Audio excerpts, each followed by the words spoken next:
What's up, everybody, and welcome back to another episode of, another review of the Bad Batch, episode 6. That is, technically episode 6 of this Bad Batch review. Look at that. I said that like 2 or 3 different ways.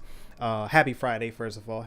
Welcome to the weekend for all those who are off work and are joining me now, who have just started their weekend, and everyone who has been on weekend. Welcome you to the show. I want to say right off the top, we will be streaming tomorrow. I will not be on the stream, but we will definitely be having a cookout stream tomorrow at 7 or 8 p.m. Eastern. And then the Sunday stream for Star Wars is probably going to get moved to Monday. I just got confirmation Krim is going to be available. So we're going to be talking lore in general. That'll be probably, I don't know, 7 p.m. Eastern, 7 or 8 p.m. Eastern on Monday. So definitely tune in for that. My man Star Wars Santa is in the chat. What's going on, my man? Listen, I missed your community stage earlier today.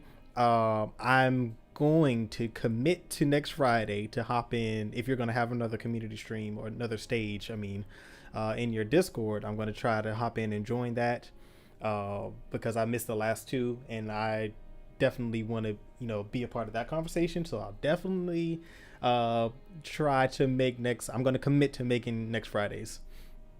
Captain's log, what's happening? All right. But first of all, let's get into this review. On a scale of 1 to 10, as always, where do you rank this episode? For me, it's a 7.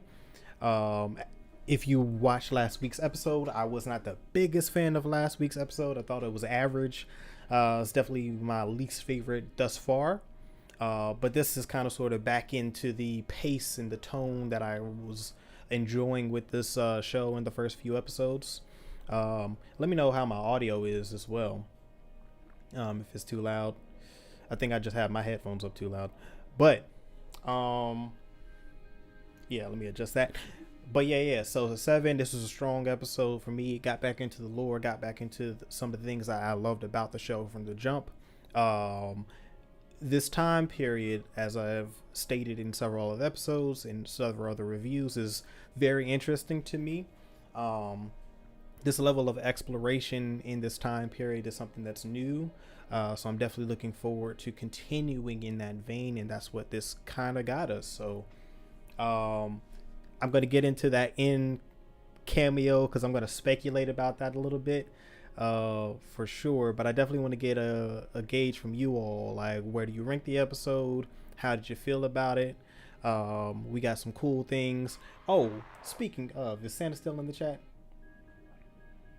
Yeah, to clarify on my scale a little bit. So yeah, I'm not using like a 7-point grading scale or 10-point grading scale. Like, I use the full scale. So like a 1 to 2 is a really bad episode. 3 to 4 is more or less below average. That 5 to 6 is an average. 7 to 8 is above average, and then 9 and 10 is excellent. That's kind of sort of how I rank it. So 7 for me. This was a really good episode. I see a lot of 7s in the chat. The stuff with Wrecker. Now, Santa, I know you had a poll last week about Wrecker's headaches intensifying. This is what I would have considered an intensity or intensification of his headaches. This episode, not in last week's episode. Last week he just had another episode, but we'll have to talk about that when you can comment live to me about where that is, because I felt like last week it wasn't really an intensity. This was like a change completely in his behavior. Like, we hadn't seen him get to that level. He even said the little "good soldiers follow orders" line that Crosshair was repeating. So for me, I'm like, yeah, this was different. It's clearly getting worse. They're going to have to address that sooner rather than later. I'm glad that they showed that level of intensity in it. And I'm also curious as to why the other clones aren't being affected, and I'm hoping that we'll get more of that later. But we're also seeing, them laying the groundwork for the Bad Batch to be connected to the Partisans, aka the Rebellion, and really growing the connectivity of this series, which is something I'm going to touch on later in the episode, because one thing that has been trending on the internet is who the cameo was, of course, at the end, like who that cloaked figure was that Trace and Rafa were talking to. So I'm definitely going to say who I think it is. If you were in the Discord, you know where I'm going with this. But overall, like the show, there's a level of continuity and interconnectivity within the stories of Star Wars that is important to this show, and I think we're seeing them lay the foundation and the groundwork for a lot of that stuff to play out. I've been saying for a long time that there's got to be connections to this and Andor and possibly the Kenobi series, so I'm definitely looking forward to see how they tie all those threads together. I'm going to the chat here. Yeah, I agree. Santa says I agree with both of those as well. Last week, no intensification. This week, it definitely intensified. Yeah. So like, that was. I'm curious to see how they handle this situation with the chips. We do see Omega, of course, use the bow. She's becoming more, well, she became kind of sort of proficient at it in the end, but it was kind of interesting to see that she struggled with the weapon early in the episode, because previously anytime she'd picked up a weapon and used it, she seemed like she had a level of proficiency just right off the gate, and this one she kind of struggled with. So I'm kind of curious to see how they explain that, and I guess it's self-contained in the episode. I'm not sure. It didn't throw me, but it was interesting to see that she did have there was a slight learning curve with the weapon. So yeah. Now the battle droid stuff, that was also cool. The tactical droid, the bounty people, multiple parties looking for this bounty, because of course, as the clones have now transitioned into Imperial stormtroopers, this tactical data that the tactical droids had acquired throughout the Clone War is now very vital to anybody who is trying to take down the Empire, whether that be the Rebellion or any other forces that we may or may not be introduced to within this series. Like, pretty sure there's pirate factions, Crimson Dawn, maybe the Hapes, maybe some other galactic factions that are around the galaxy at this time, trying to get an advantage over the Empire. But it was heavily implied that Trace and Rafa, who I know a lot of people were not particularly happy with seeing them appear in this show. I didn't mind those characters in season 7 of the Clone Wars, and I didn't mind them in this either. But they seem to imply that they are working with the Rebellion, and I don't think they explained who, what's the Trandoshan contact? I forget. Ducky Momo, what's happening? Thank you for joining. I forget the Trandoshan's name on Ord Mantell, but like, who was her contact? Who contracted her to hire or to look for this tactical droid? Which is why I'm like, all right, there's other forces. It's deeper than just the Rebellion and our traditional Rebellion versus Empire. Like, there's other factions at play. There's other forces at work. Crimson Dawn is one possible faction. They could introduce a group like the Hapes. Sid, yeah, thank you, Sheev. Sheev, what's happening? So whoever it is, it could be the Hutts as well. Like, I mean, there's a lot of people that would be really interested in this content, in this intel that these tactical droids possess. It was cool to see that the tactical droids had the ability to activate and deactivate the entire droid contingent that was within this facility. That kind of sort of bridges a gap with the whole Order 66 and the shutdown of the droids, because if the tactical droids have that command, and they have the ability to activate or deactivate the droid army, then of course any and all the droids that were in the vicinity of a tactical droid could have easily been shut down quickly. So I liked that aspect of it. Sheev, I'm doing good. How you doing, man? Also check out Sheev, you're on YouTube, right? Yeah, I'm pretty sure I saw your video on YouTube. Did you do that breakdown? Vader's lair? Are you Vader's lair? I believe so. I'm sorry. But yeah, go check him out. He's got really good stuff. Now, beyond that, yes, Vader's lair. See, I knew it. Okay. But yeah, no, he's got some really cool stuff, man. He does some really good breakdowns of Star Wars in general. So if you like what I do, you'll like what he does, because he does a lot of it, man. He does his homework. He knows his stuff. So very, very good. Go check him out. Hit that subscribe button too.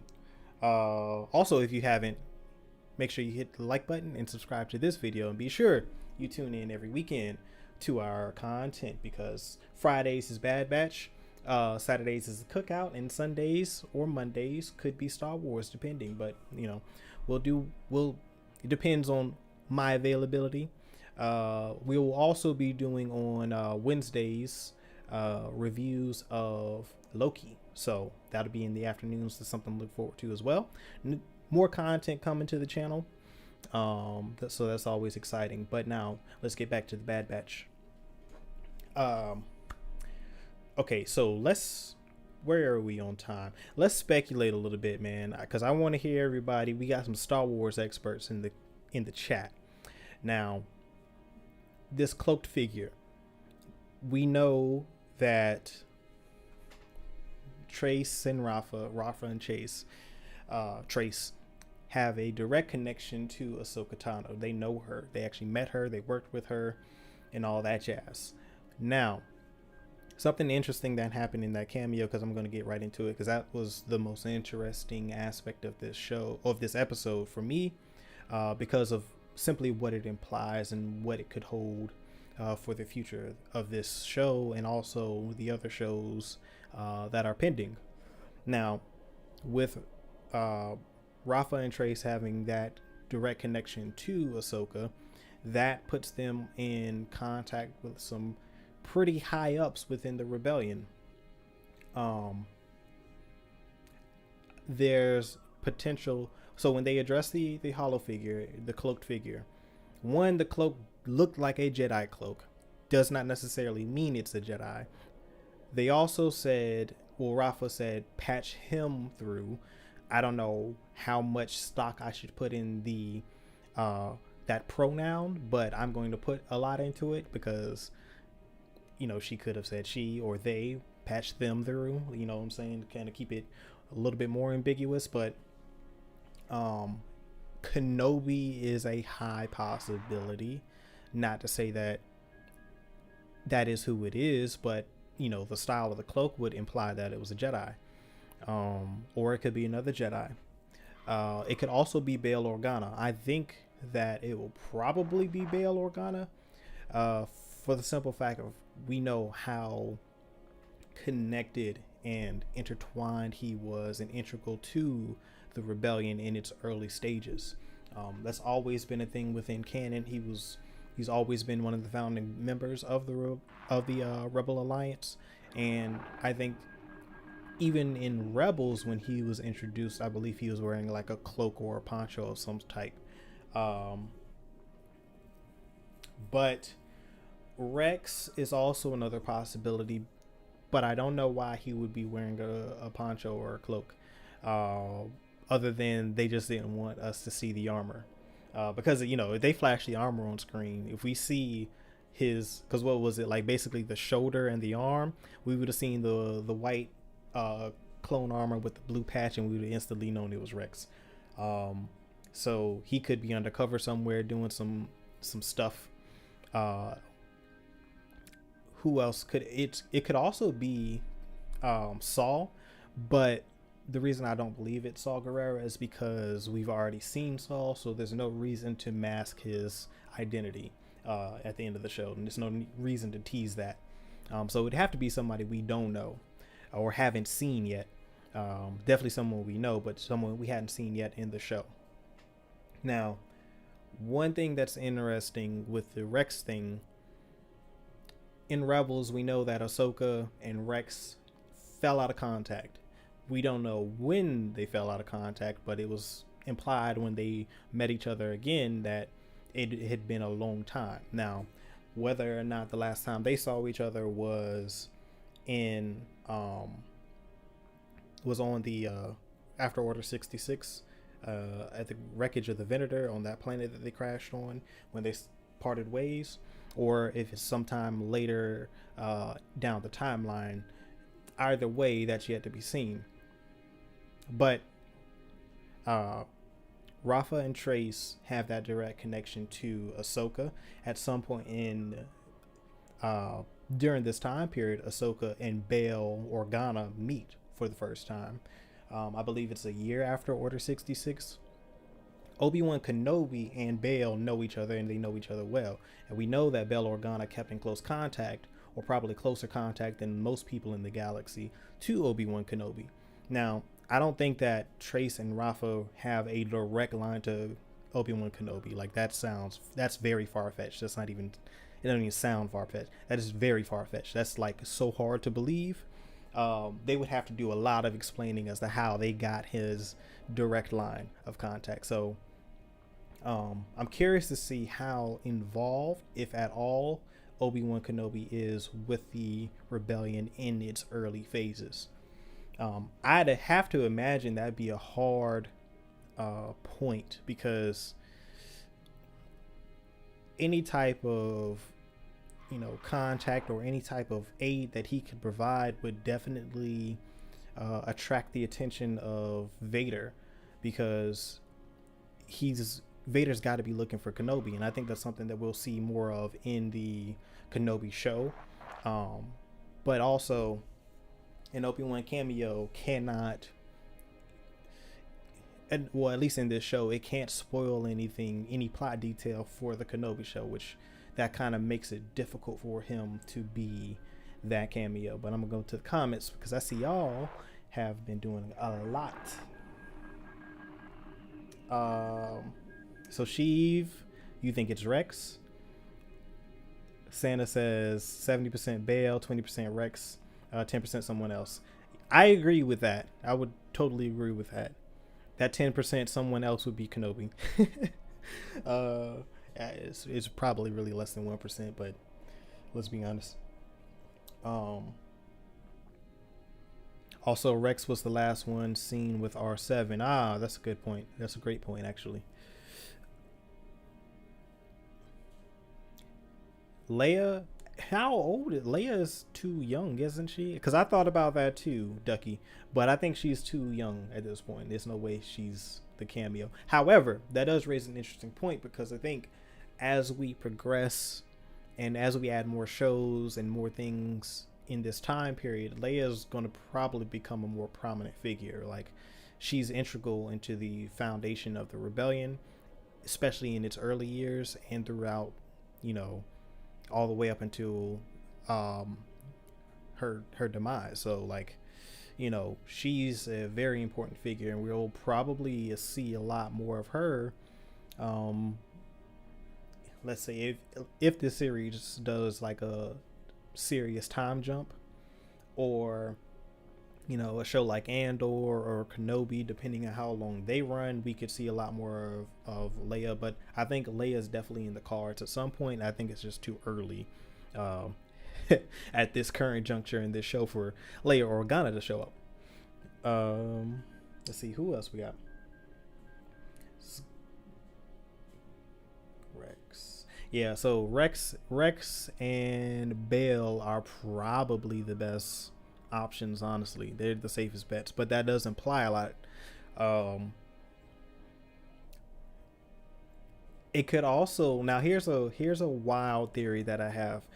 It could also be Cassian Andor. It's not out of the realm of possibility that it's who it is, because let's realistically, I know this is a show, but Bail Organa would seem like,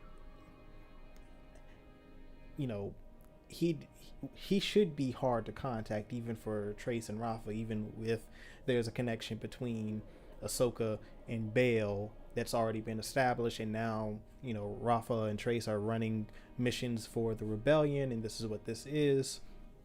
Having a direct line of Bail Organa is very that's really touchy, because, you know, he could expose himself. Like that's, he needs some level of separation.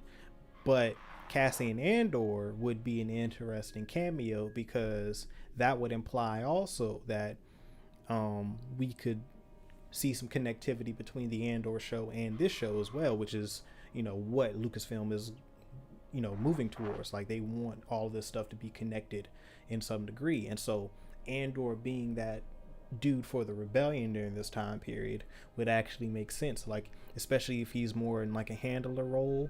Like if Rafa and Trace are his agents, that would make a lot more sense, because the less lines of or the fewer touch points you have between Bail Organa and the rebellion, the harder it is for the Empire to connect Bail to the rebellion. And I think that's a very important degree of separation to have, especially with the sensitivity and just the overall fledgling state of the rebellion at this point in time.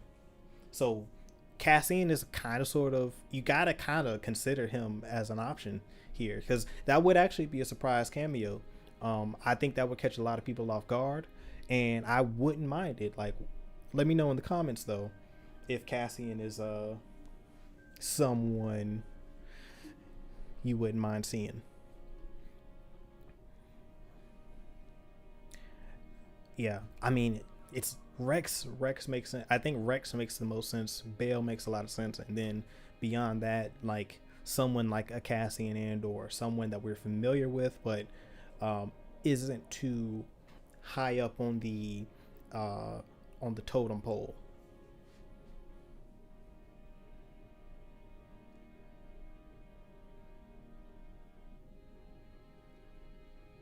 Yeah, I agree with that, Santa, because I don't know how interested Bail Organa would be interested in the fact that the Bad Batch were clones. You know what I'm saying? That's a good point.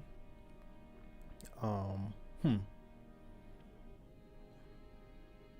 It's got to be. So I'm thinking. I'm thinking now. Don't get me wrong. Bail Organa would be cool. It would make sense, but it's almost unrealistic. Um, they're like, Rafa and Trace are too low on the hierarchy to have a direct line to Bail Organa. And I'm you know, now speculating about it, I'm kind of talking myself off of that, and I'm reshuffling my cards here, because Rex would make a lot more sense than, I would say, a Cassian, like Cassian Andor, or a Cassian Andor level character would make sense. Or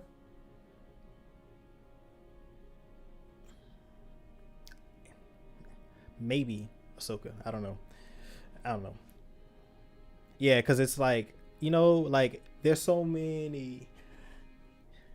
One thing about Dave Filoni is he's not always going to take the. He knows what the fans' expectations are, and he's not going to take the direct line to our expectations. There's going to be a lot of weaving before we get to that point. So I absolutely believe that we will see Bail Organa probably in this series. I believe that we will see a Cassian Andor appear at some point in this series. It just kind of makes sense. Rex is coming. This is episode 6, so I'm going to speculate that within the footage that we've seen for the Bad Batch and all the promotional material, have probably only been within the first 8 episodes, with this being a 16 episode series or season 1. I would say that it's highly likely that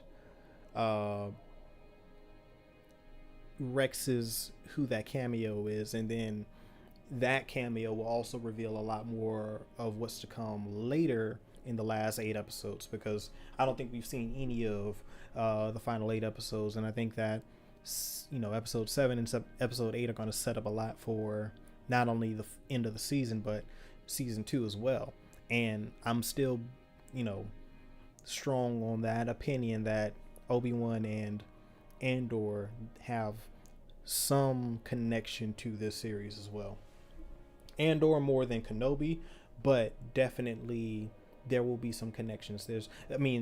Even a cameo of Bail Organa loosely ties the series to Kenobi later, you know what I'm saying, because of Obi-Wan and Bail Organa's connection.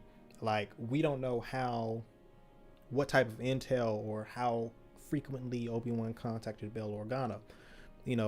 We know that Ahsoka helped the rebellion find bases, locations that either the Jedi knew or she found, throughout the Clone Wars, for them to set up operations. I think that Kenobi would also have that type of input. He would also be able to provide that type of intel, and he could provide some level of assistance to the rebellion, but not too much, because he's just too high profile. But we didn't get a mention of Fulcrum.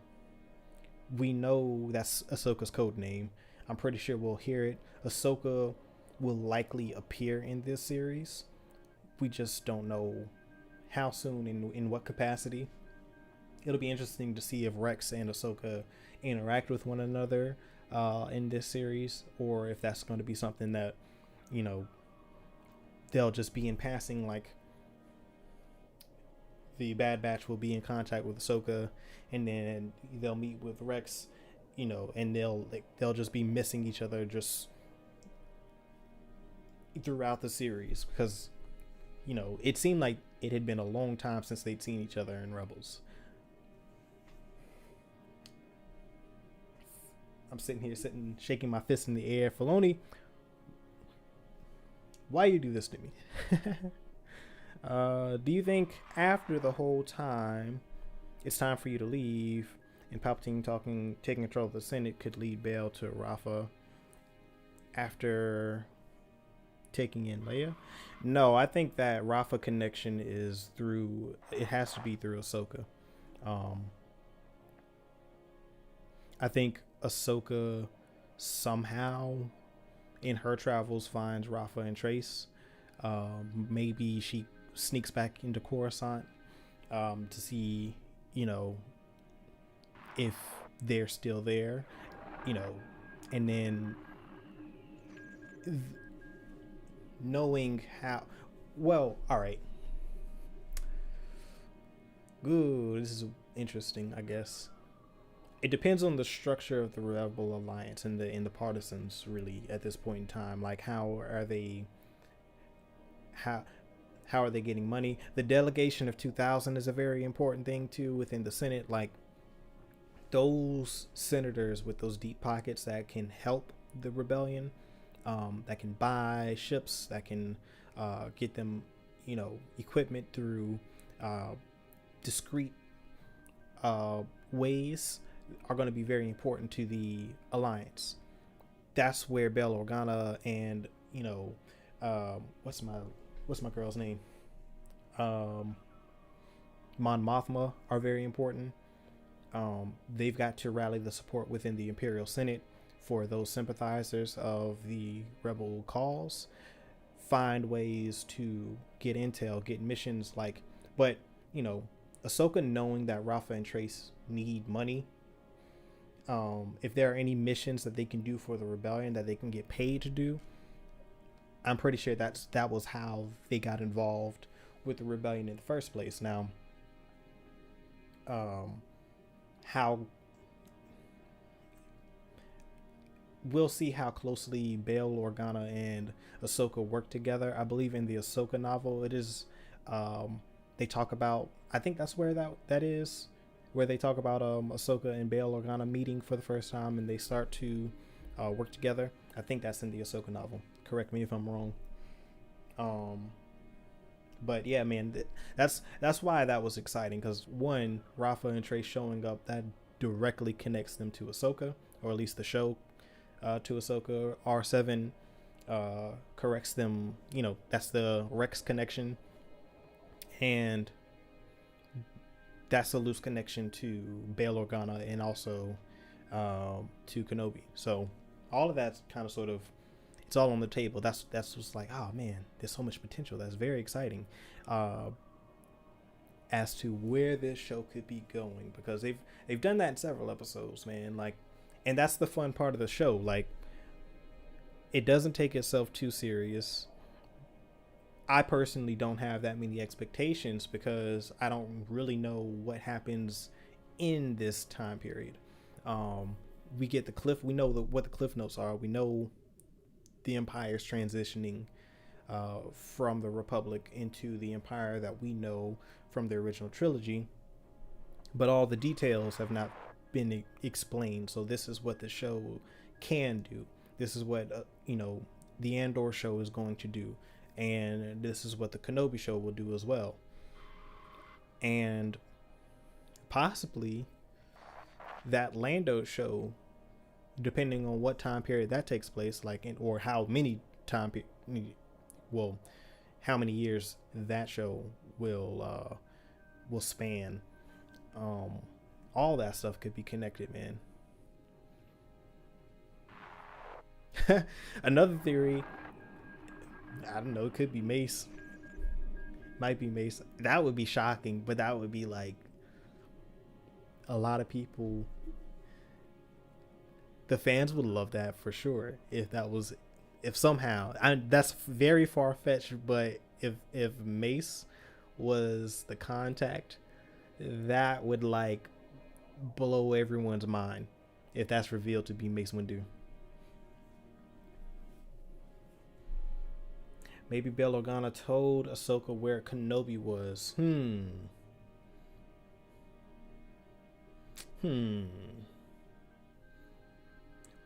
Don't know. It's possible.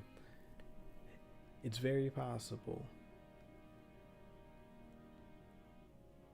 Did she?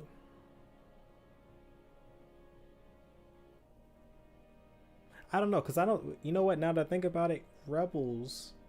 I don't think Ahsoka knew where Kenobi was in Rebels, so I don't think she knows where he is.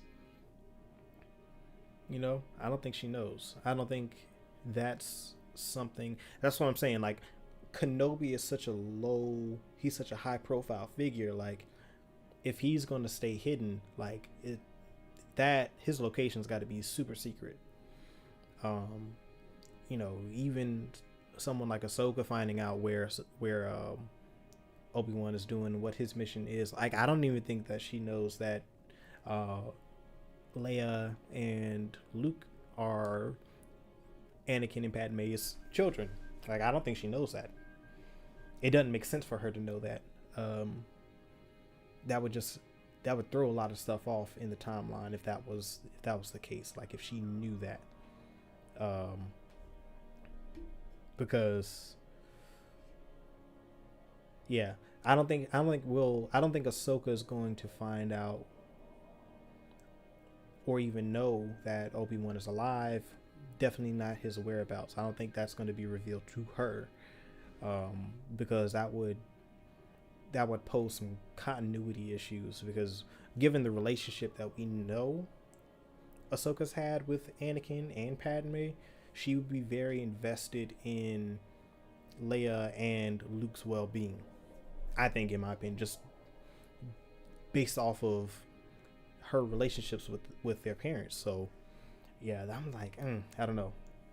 That would be, while I would like for her and Obi-Wan to interact with one another during this time period, I just don't see how that realistically works unless it's away from Tatooine, and they leave not knowing where the other is going. Let it be Mace, says the captain's log. Yeah, man, because I'm telling you, it would like flip this show on its head. Like a lot of people, the internet would explode if Mace Windu is the cameo. Yeah, Star Wars agrees. I mean, it's not that hard to believe, you know what I'm saying? Because we really don't know. We know that Mace, according to George Lucas, could have survived the fall. There's been a rumored Mace Windu show in the works. Is that a rumor or is that that hadn't been confirmed? That's still a rumor. A Mace Windu show is coming. That's been a rumor going on for a couple years now. That has not been officially announced, but from what I understand, it's been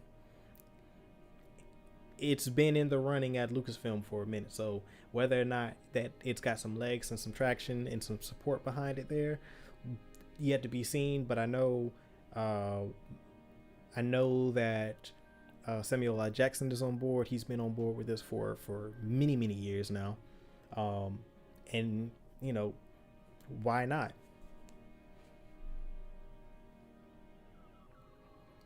Yeah, you know, Pablo. I think Pablo is I think he's avoiding social media.